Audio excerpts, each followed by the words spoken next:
And then on the other side, when it comes to actual consumers of the product who, I hate the word consumer because they should have a role in the product too, offering feedback, telling you what they do and don't like, streaming the game, let's playing the game, reviewing the game, all these things, right? Like the literary analysis side of it.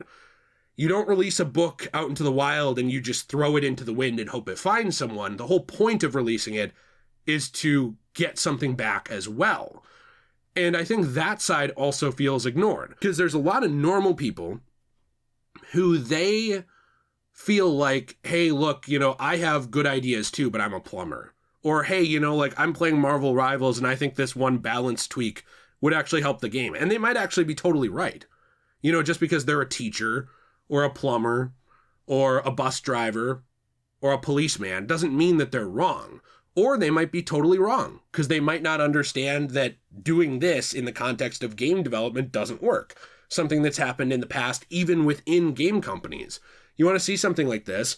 Look at the behind-the-scenes story, or the behind-the-scenes docu-series, essentially, of Metal Gear Solid 4 and how it was developed. And even within its development, there was stuff like, hey, this is a great idea, let's change this. Hey, changing this breaks the whole game. Hey, I don't care, you should do it. And then both sides kind of saying like, well, they're right in a way.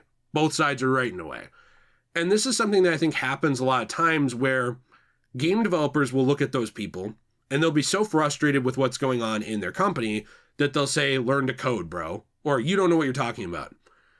Sometimes the simplest solutions, though, offered from people who aren't in your industry can actually do a lot. That's one of the reasons why we've gotten people going into indie games and ending up making millions of dollars off of their small idea that no company would have ever touched. That does happen. So it's something where I feel like everybody has something they can learn from each other. And if there was more communication in the games industry, it would really help. But unfortunately, when you have things like a lack of communication, it doesn't make it right.